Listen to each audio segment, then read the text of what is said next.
Bonjour tout le monde.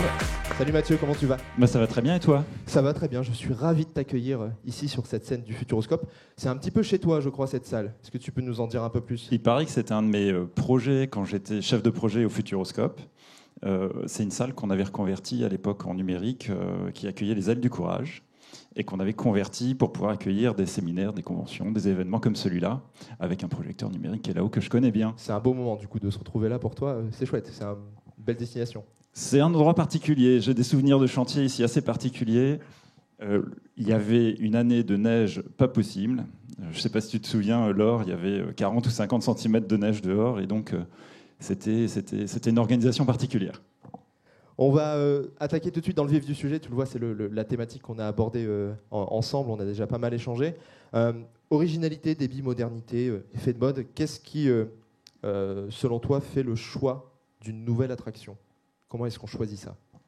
Eh bien, le choix d'une attraction, il va dépendre d'énormément de facteurs. En tout cas, chez nous, on va travailler assez à long terme avec un master plan sur une dizaine d'années qui va nous permettre de donner, on va dire, des données chiffrées, des objectifs en termes de capacité qui vont permettre d'accueillir le public qu'on espère recevoir.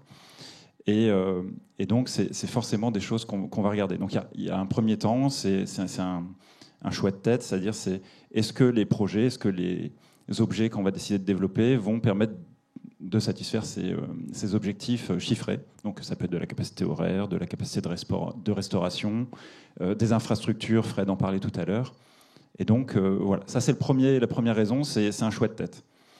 Il y a aussi un choix de cœur, forcément, c'est ce qu'on choisit, ce qu'on veut développer, c'est des choses qu'on aime et vers lesquelles on veut aller, en tout cas vers lesquelles on pense que ça a une identité pour le parc. Et donc ça c'est le deuxième critère.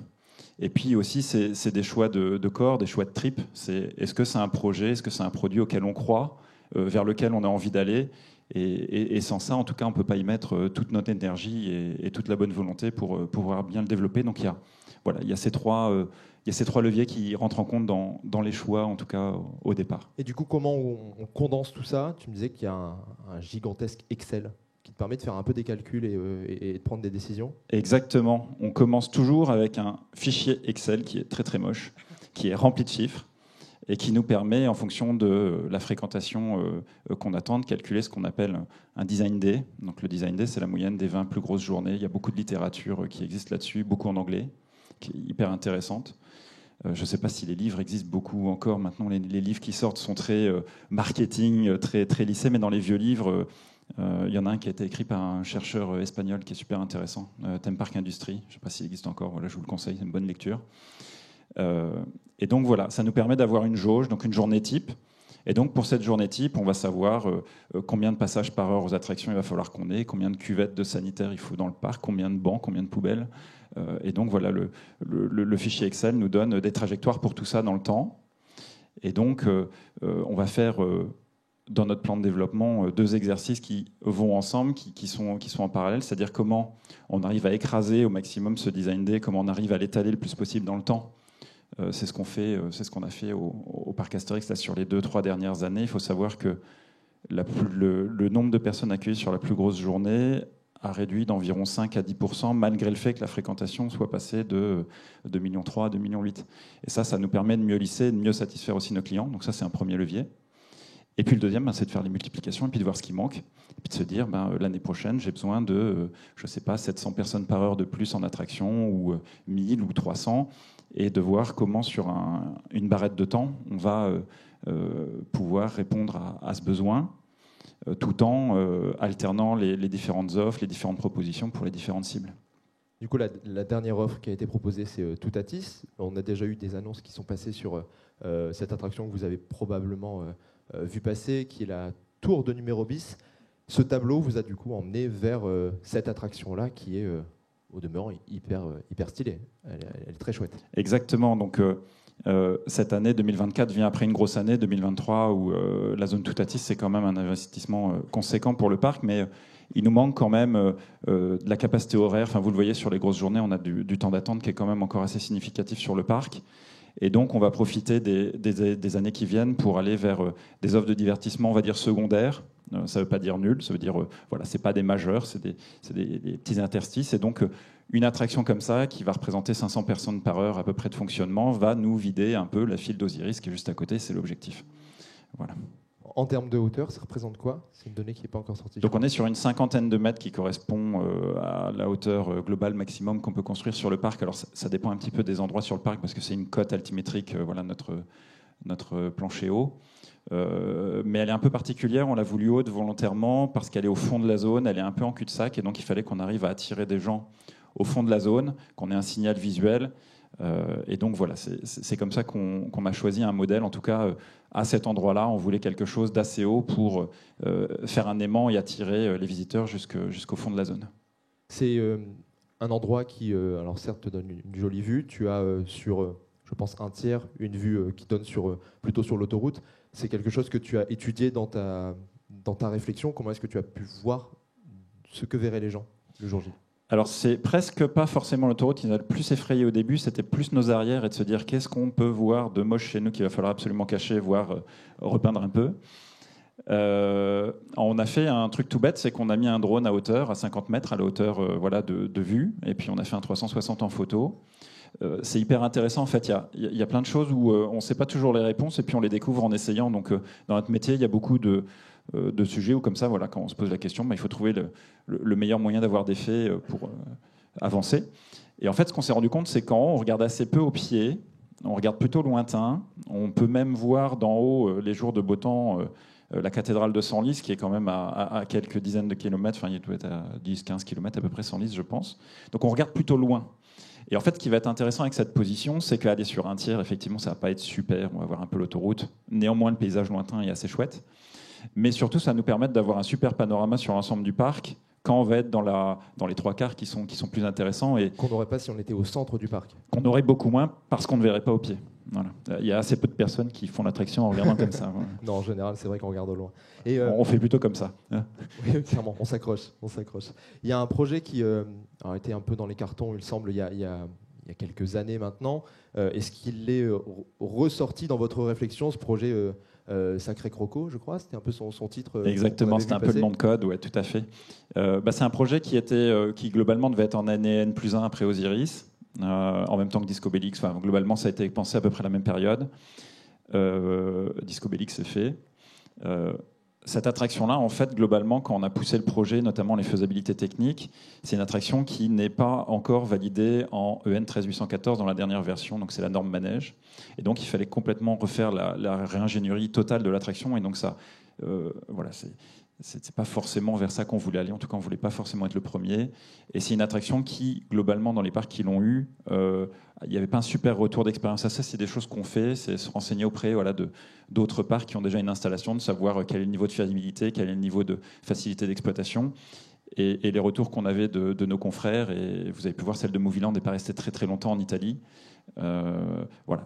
Donc ça nous a fortement découragés d'aller. On va jeter un œil sur ce concept art. Si on zoome un petit peu, on peut voir qu'il y a peut-être un changement une évolution de couleur. Je mettrai un petit visuel juste après. Est-ce que, puisqu'on implante une nouvelle attraction, on va penser une amélioration de la zone? Alors oui, c'est un peu le but. Comme vous avez pu le voir sur Toutatis, c'est pas qu'une attraction majeure, une zone, c'est tout ce qui est autour. Et donc, nous, on aime bien parler, quand on communique là-dessus, pour l'expliquer. En tout cas, c'est cette notion de mini-parc dans le parc. C'est-à-dire que chaque petite zone, il faut que tout le monde puisse y trouver son compte, les grands, les petits, les familles, les amateurs de sensations comme nous. Voilà, il faut que tout le monde puisse trouver à un moment donné la fleur de son bouquet, quoi, comme disait Dominique à l'époque. Et donc, cette attraction-là, effectivement, quelle était ta question? Je me souviens, comment on y pense, c'est global. C'est ça. Voilà. Et donc, oui, et donc très vite, nous, ce qu'on se dit, c'est qu'est-ce qu'on raconte comme histoire, qu'est-ce qu'on a envie de prolonger. Et c'est une zone qui est totalement dans la... Alors ça, je ne sais même pas si on a encore communiqué, donc c'est peut-être un peu frais. La scène en fait de cette zone, c'est qu'Iris, qui est le grand mage qui a fait le sortilège de vol, qui est globalement la trame de l'histoire d'Osiris, a gagné suffisamment d'argent avec son sortilège et va donc agrandir et construire plus de bâtiments. Il a construit un gros hangar que vous voyez à gauche sur l'image, qui est en fait la maison hantée numéro 5 du parc, le tombeau des dieux, et qui est en fait l'endroit où Iris stocke ses sortilèges maléfiques, en espérant qu'ils ne s'échappent pas, maison hantée. Et à droite, on construit un temple d'observation d'astronomie. C'est un bâtiment qui va être très très haut, qui va être expliqué dans la file d'attente sur des petits concept art, des choses comme ça. Et Iris a demandé à Numéro Bis de le construire, évidemment, meilleur architecte d'Égypte à l'époque. Et Numéro Bis a inventé une grue. Voilà. Et donc la grue qui sert à monter le bâtiment, c'est l'attraction. Et donc les chaises, dans l'histoire, c'est les petits blocs de pierre qui vont servir à assembler le bâtiment. Et le reste, comme d'habitude au parc Astérix, vous continuerez l'histoire avec vos rêves et votre imagination. Et on vous met juste le début de l'histoire. Merci de nous raconter cette histoire. Je vais aller chercher un peu plus loin. Si on regarde un concept art qui était là il y a... Pardon, avant ça, petite révélation sympa, quand même. On rajoute des toilettes dans le le secteur. tableau, il te dit il faut des toilettes. Exactement. Et c'était aussi un peu, quand on fait nos tableaux, on fait aussi une cartographie dans l'espace pour voir où sont les différentes facilités, où sont les places assises, intérieures, extérieures, de restauration, par exemple, les sanitaires. Et donc on avait... de ce côté-là, un gros manque de capacité. Voilà, donc ce sera pratique entre deux tours d'Osiris. C'est bien. On sera pas mal. J'entends que ça leur suffit pas, ce visuel de toilette. Est-ce que, quand on a sorti, on n'a pas un peu faim? On vole toujours mieux le ventre plein. Est-ce qu'au final, on n'a pas envie d'un kebab? Ça pourrait être pas mal. Hein. C'est un peu cliché, c'est un peu facile, mais voilà. Et donc la baseline de ça, c'est ce que je vous disais, c'est... on vole mieux le ventre plein, donc un petit kebab avant Osiris, on sera pas mal. Donc ça, c'est une construction qui est en cours et qui sera disponible à l'ouverture probablement du parc en même temps que l'attraction? Exactement, voilà, on est sur un service au comptoir qui va ouvrir en mars avec l'ouverture du parc. Et donc on est sur 140 places assises, dont la moitié seront couvertes pour se protéger quand il pleut. C'est bien, c'est une bonne idée, parce qu'on a aussi regardé, je le disais juste avant, le concept art un peu plus en détail. Et si on regarde le code couleur, alors peut-être qu'on extrapole un peu, hein, tu vas me dire si je vais trop loin. Quand on regarde le code couleur de l'attraction à l'origine et le nouveau code couleur, on pourrait penser qu'il y a un petit coup de peinture qui va passer par là. Est-ce que c'est purement visuel et c'est pas en réflexion, ou est-ce que c'est un projet bien réel? Alors c'est toujours des choix, des arbitrages. C'est-à-dire que nous, effectivement, l'idée c'est de remettre un peu tout à niveau au fur et à mesure. Ça fait partie des grilles d'arbitrage qu'on a. Alors je ne vais pas vous cacher qu'en ce moment, mes collègues pourront confirmer, les budgets, les achats sur les 2 dernières années, c'est très compliqué déjà de maintenir les coûts. On subit des inflations qui sont assez monumentales sur les achats. On est sur des 15-20% de plus. Voilà, c'est assez conséquent. Donc il y a beaucoup de choses qu'on aimerait bien faire dans la zone. On a une petite liste, ça en fait partie.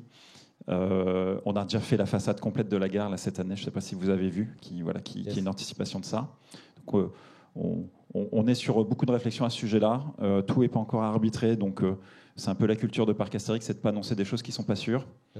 Il y a beaucoup d'idées dans les cartons, et si on peut en faire plus cet hiver, on en fera le maximum. Ouais. Ok, je fouille encore une fois dans ce carton et après j'arrête, promis.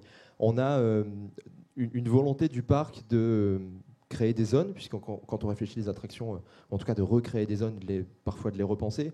On a les rues de Paris qui sont en train d'être retravaillées et même abattues en ce moment, ce qui pourrait nous faire une zone un peu comme celle-ci, avec un oxygénarium qui sera un peu entre les deux. Est-ce qu'il pourrait, puisqu'il a l'air quand même d'être dans un joli petit rond, éventuellement intégrer cette zone avec une possible rethéma? En tout cas, ce qui est sûr, c'est que vous avez vu, rue de Paris, on commence à s'en occuper un petit peu. C'était une des zones qui avait besoin, au-delà du fait que National 7 prenait beaucoup de place, il n'y avait pas beaucoup de capacité horaire et qu'on n'a pas beaucoup de place sur le parc pour développer. C'était un lieu un peu stratégique. Il y a des réflexions sur le sujet-là.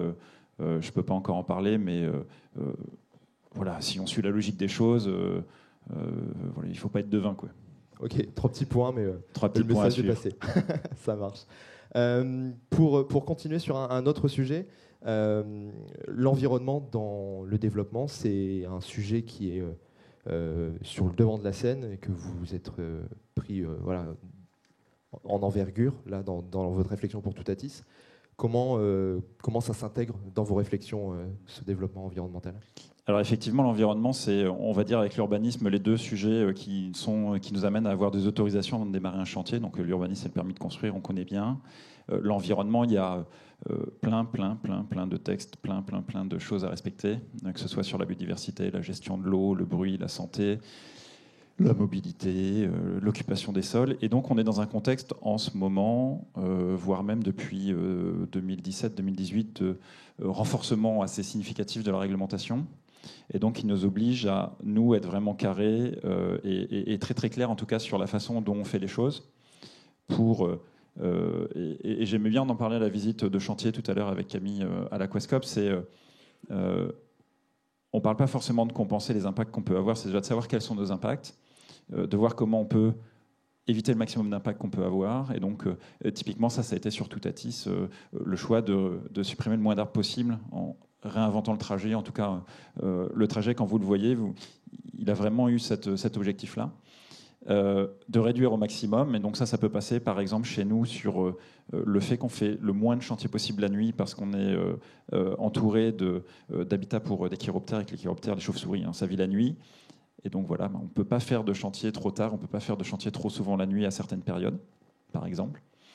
Et ensuite, on compense le delta parce qu'effectivement, nos activités sur la biodiversité, c'est très difficile d'être à un solde net positif. Là, pour Toutatis, c'était 2 hectares supprimés pour 6 hectares replantés. Exactement, voilà. Okay. Sur du coup, la volonté à venir, puisque Toutatis a été une grosse charge sur cet aspect environnemental, on a pu, et vous pouvez y accéder, découvrir un document qui est sorti il y a quelques temps sur justement cette réflexion environnementale pour le plan à venir. Tu m'évoquais que l'avenir, ce serait plutôt de retravailler le parc, puisque c'est déjà constructible, et de ne pas forcément s'externaliser tout de suite dans les zones forestières. C'est ça, c'est-à-dire que le parc Astérix, c'est un des 3 gros piliers avec la licence et puis avec l'offre d'attractions qu'on a. Et dans un cadre forestier naturel assez remarquable, c'est quelque chose qui est hyper agréable quand on visite le parc, d'être dans cette ambiance-là, et ça participe vraiment à la magie des lieux, en tout cas je trouve. Et quand vous voyez sur la photo, c'est assez parlant. En fait, on est entouré de zones Natura 2000, qui sont les anciennes forêts protégées de France. Voilà, et donc, comme ce label a été fait après le parc, ils nous ont entourés. Et donc nous, sur nos 160 hectares de domaine que vous voyez en jaune, on a 90 qui sont constructibles, au milieu, entourés en rouge. Et le reste, le delta 60, au nord et au sud, sont des zones protégées remarquables, notamment au sud, où on est sur des landes qui sont remplies de choses précieuses et rares en termes de biodiversité. Et donc on ne peut pas y aller, de toute façon on ne veut pas y aller. On les protège et on les améliore. Voilà, c'est plutôt notre démarche. Par contre, si on veut continuer à augmenter l'offre, il faut réfléchir à comment on densifie. Et donc c'est tout le sens de la démarche et du plan. Et donc on a dû faire effectivement un dossier à 10 ans pour pouvoir prouver aux autorités que on peut continuer à accueillir plus de visiteurs tout en s'étalant assez peu. Voilà. On a ce programme-là qui est recensé là sur la gauche, sur la partie qui sera la plus intéressante pour les fans qui sont devant nous. Dimension Parc a brillamment repris tout ça pour le mettre sur le plan.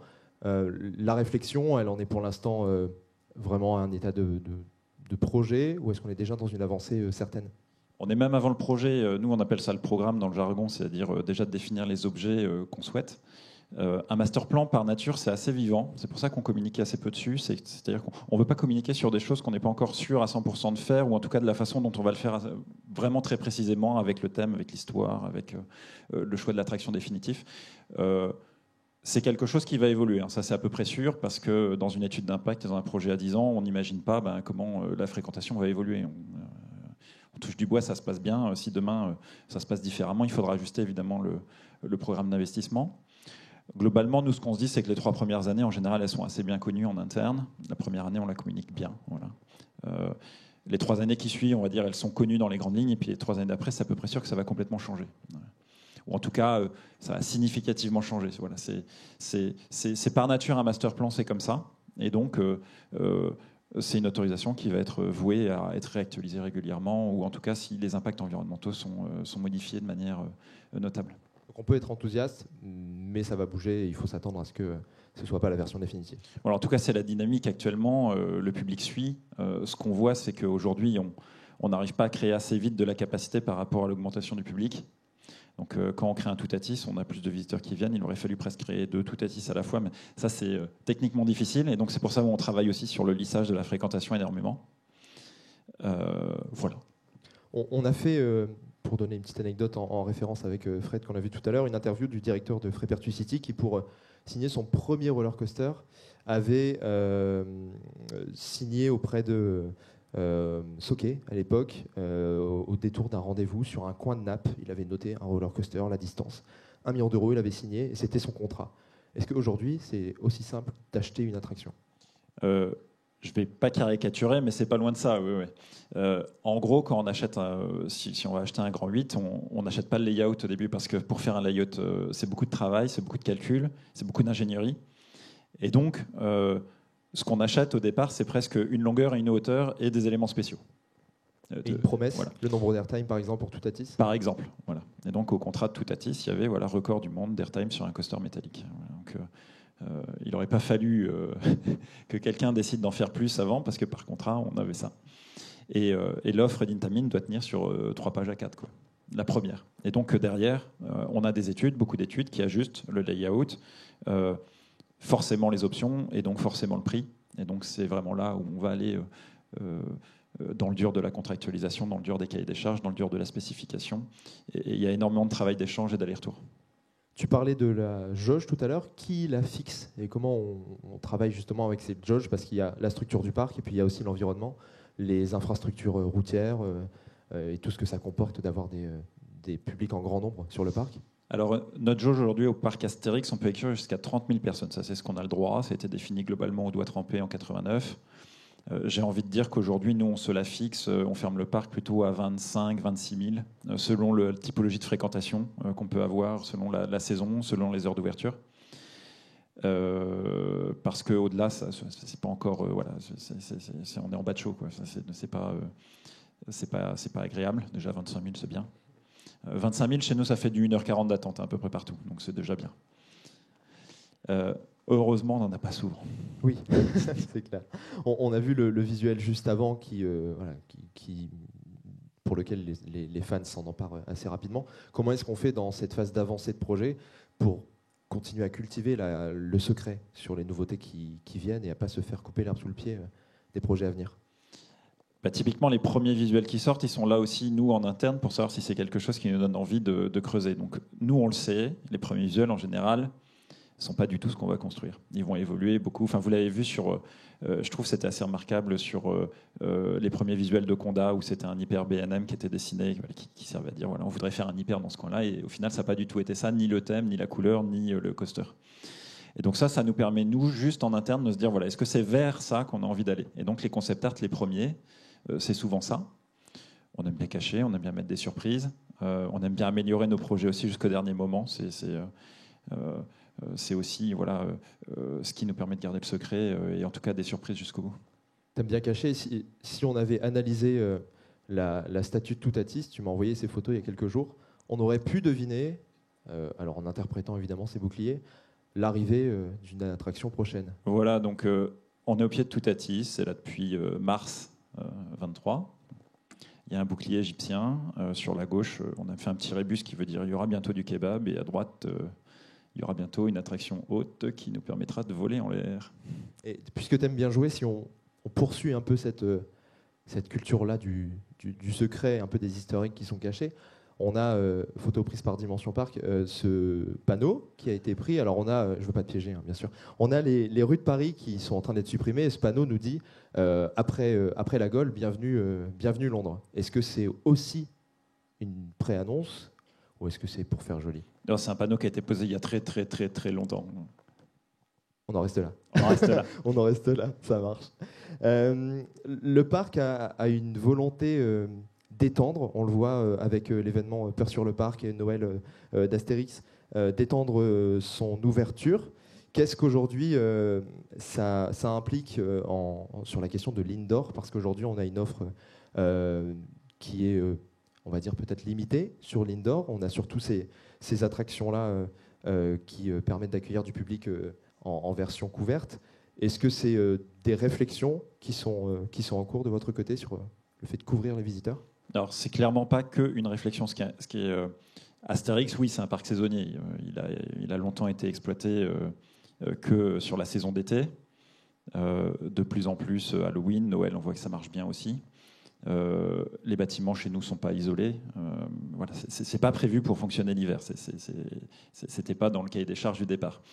Donc oui, on travaille beaucoup sur les infrastructures pour déjà faire marcher mieux nos installations quand il fait froid. Et on craint beaucoup le froid.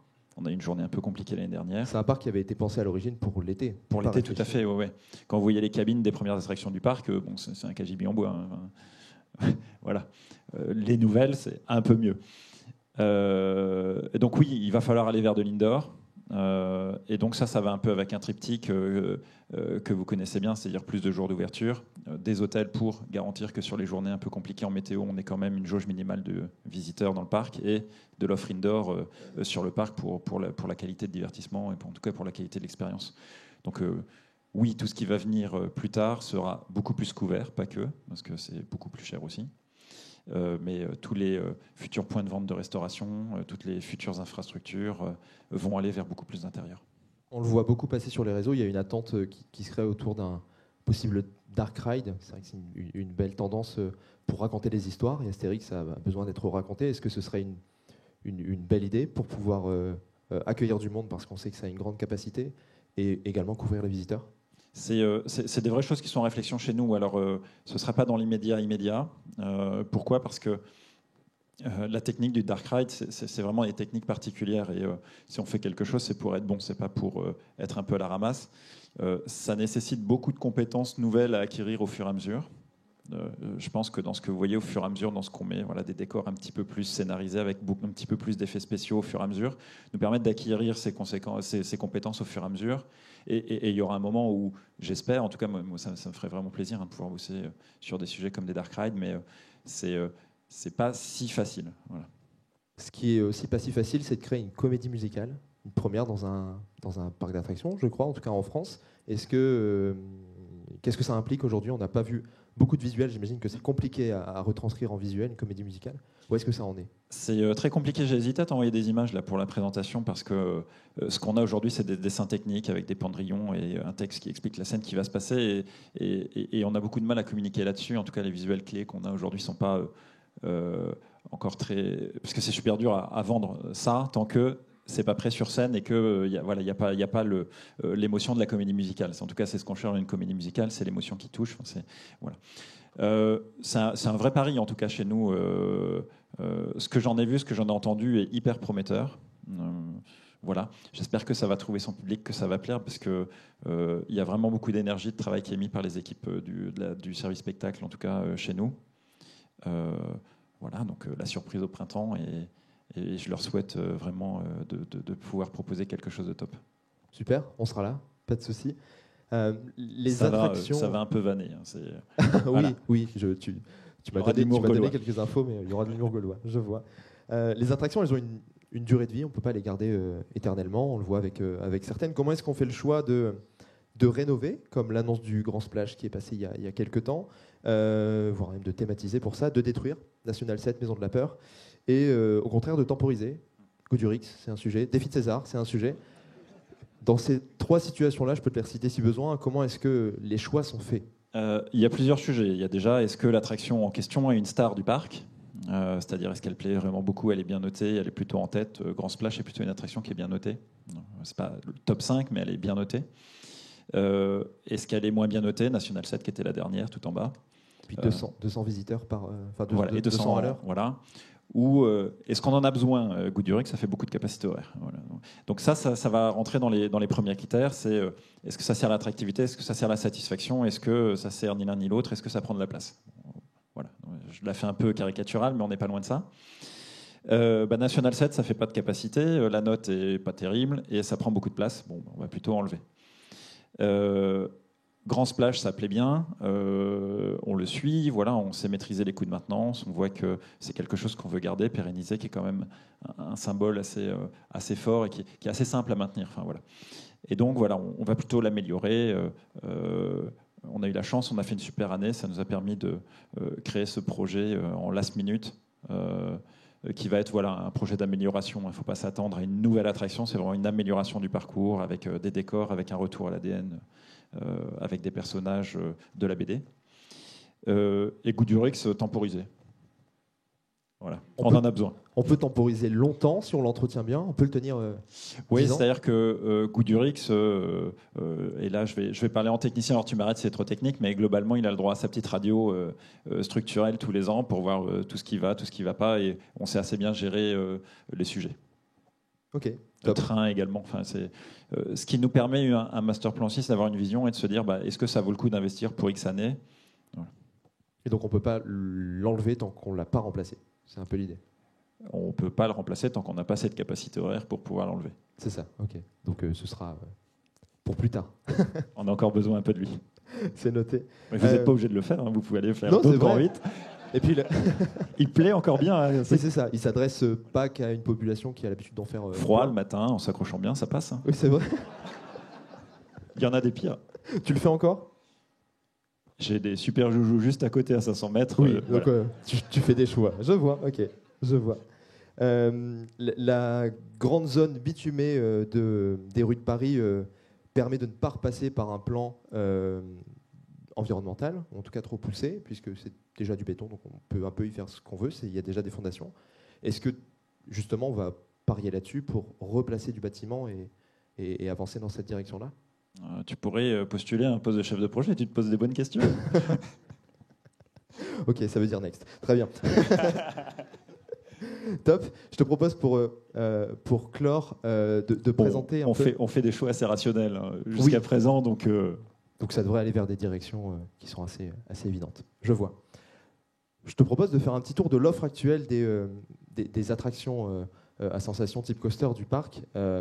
On a le looper classique, on a le bobsleigh, on a un family qui plaît beaucoup en avant et en arrière. On a l'airtime classique avec Tonnerre de Zeus, et puis on a Toutatis qui lui envoie du bois. Et dans cette offre potentielle, alors il y a ça et plein d'autres choses. Est-ce que t'as pas mis le Speedy de Kingo? Non.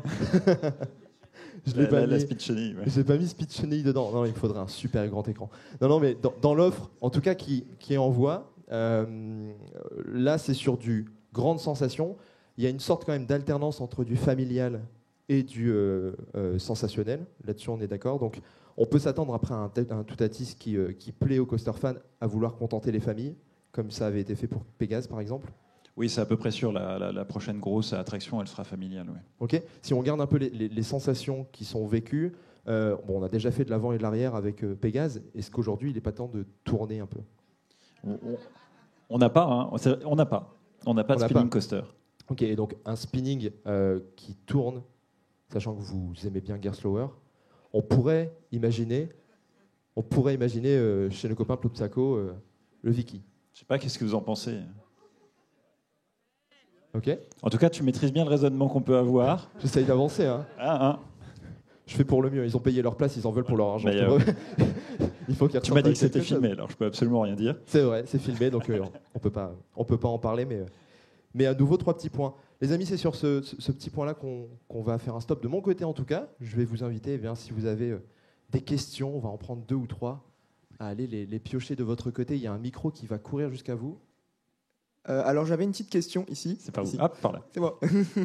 J'avais une question par rapport à l'offre plus globale autour de la Compagnie des Alpes, parce que j'ai remarqué que globalement, ce qui se fait de nouveau dans la Compagnie des Alpes, c'est surtout des coasters qui viennent d'Intamin ou alors de Gerstlauer. Est-ce qu'il y a des accords qui sont passés avec ces constructeurs ou des choses comme ça? Alors, je vais avoir du mal à répondre au nom de CDA. Par contre, je peux te répondre au nom de Parc Astérix, en tout cas comment on fonctionne avec nos confrères et nos collègues. Et je le dis au sens large, c'est-à-dire pas forcément que CDA, on peut aussi échanger avec d'autres parcs, et on aime bien ça. Ça nous permet d'éviter de faire des erreurs, et tant mieux. Enfin, voilà. Ça partage vraiment bien dans l'industrie. Donc oui, on partage beaucoup. Oui, on échange là-dessus. C'est pas faux, on achète beaucoup de choses à Intamin, beaucoup de choses à Gerstlauer, mais pas que. Globalement, ce qui se passe, c'est que quand tu sais le genre de produit que tu veux avoir, tu sais déjà à peu près vers le ou les 2 constructeurs à qui tu vas demander un prix. Typiquement, on va dire quand on veut un launch coaster, on sait que c'est Mack ou Intamin sur du thrill. Voilà. C'est un exemple. Et donc, on va très très vite réduire les demandes à très peu de constructeurs parce que ça ne sert à rien de faire bosser 20 personnes à chaque fois qu'on a une idée. C'est plutôt la spécificité qu'on va vouloir donner au Grand 8 qui va nous orienter vers le bon constructeur. Et donc, c'est plutôt, on va dire, un hasard. C'est plutôt un hasard. Et après, quand on achète en groupe, et si c'est un peu le sens de ta question aussi, ou de nombreux exemplaires, non, il n'y a pas de prix de gros, malheureusement. Nebula, c'est pas parce qu'il y en a plusieurs qui sortent que tu vas moins cher sur. On va pas forcément acheter de la même façon, c'est-à-dire que le Vertical Swing est à Walibi Rhône-Alpes et au parc Astérix, mais on n'a pas forcément les mêmes cahiers de spécifications, par exemple sur les marques de moteurs qu'on va vouloir pour faire fonctionner les attractions, parce qu'on veut standardiser nos pièces, ou sur le niveau attendu en performance, ou sur etc., etc., etc. Par exemple, nous on borne maintenant cahier des charges des fonctionnements à -5 degrés sur l'ensemble des choses testées, ce qui n'est pas forcément évident, ça demande un certain nombre d'options. Par exemple, on met des résistances électriques dans les coffrets de commande de l'ensemble des organes sur le long du circuit. Enfin, voilà, il y a des spécifications particulières. Et donc, c'est tellement custom, même si c'est la même attraction, qu'on ne peut pas faire un achat de gros comme ça. On a une question là-haut, je crois. Oui, bonjour. Moi, c'était pour Peur sur le parc. Parce qu'on voit entre la Mèche, Jason... la foire aux citrouilles, il y a beaucoup de Peur sur le parc qui est partie. Comment vous envisagez un renouvellement, ou est-ce que vous comptez rester avec l'offre qui existe encore ou pas ? Globalement, c'est sûr que pour des événements comme Halloween, voire même Noël, et vous voyez, cette année, on a une nouvelle activité pour Noël qui va se situer sur Romus et Rapidus. On est obligé d'avoir une offre distinctive et spécifique parce que c'est ce qui crée l'urgence de visite sur ces événements-là.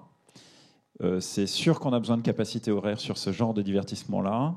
Et donc, vous l'avez vu, MH5 est arrivé cette année parce qu'on a anticipé le fait qu'une maison allait partir. Et donc, voilà.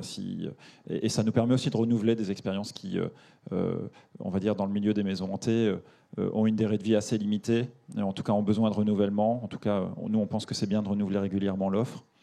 Et donc... oui, à chaque fois qu'il va y avoir une disparition, il va y avoir une création, un renouvellement, au même endroit ou ailleurs. Et donc oui, ces événements vont continuer à évoluer dans le temps, si c'est le sens de ta question. Une dernière question, et trop de mains pour une dernière question, mais l'avantage c'est qu'on reste là encore après, donc vous pourrez aller voir Mathieu pour échanger avec lui. Bonjour. Moi, j'avais une question. Vous parliez tout à l'heure le fait que le parc n'avait pas été conçu pour ouvrir en dehors des périodes estivales. Malgré le fait que vous travaillez sur tout ce qui est isolation et confort, que ce soit au niveau de vos employés ou même de vos visiteurs, est-ce que à terme, à court ou moyen terme, vous allez concurrencer votre parc le plus proche et ouvrir l'année complète ? C'est compliqué d'ouvrir l'année complète. Il y a quand même des très grosses maintenances à faire. C'est quand même un vrai confort. Et il n'y a pas beaucoup de parcs dans le monde qui sont ouverts 360. Non, on n'ouvrira pas toute l'année. Enfin, c'est pas encore ce qui est écrit. Plus de jours, oui. Est-ce que ces jours supplémentaires seront exploités de la même manière ou d'une façon différente ? Ça, on le sait pas encore. Et on le fera progressivement. C'est-à-dire que voilà, c'est aussi intéressant pour nous. C'est-à-dire que quand on ouvre plus de jours, on peut aussi professionnaliser davantage les personnes qui travaillent chez nous. On peut aussi avoir beaucoup plus de CDI par rapport à des CDD. Enfin, il y a beaucoup de choses qui sont hyper intéressantes, qui sont des effets de bord. Ça ne peut pas se faire trop vite. Vous voyez, là, on a déjà, je crois que c'est dès cette année, on ouvre tout le mois de mai. Alors moi, ça ne m'arrange pas forcément sur les chantiers. Là, sur novembre, cette année, on a les arbres de Noël qui étaient habituellement les samedis, dimanches. On commence à vendre aussi des vendredis. Voilà, ça se joue comme ça au fur et à mesure. Il y a vraiment une organisation qui se prépare et ça ne peut pas se faire d'un coup. Donc ça sera très progressif et oui, on va ouvrir plus de jours et non, on ne sera pas ouvert toute l'année. Un immense merci Mathieu d'avoir avec plaisir. accepté cette invitation, d'avoir répondu à toutes ces questions avec franchise. C'était chouette d'entrer sur tous ces sujets. Just came to say hello.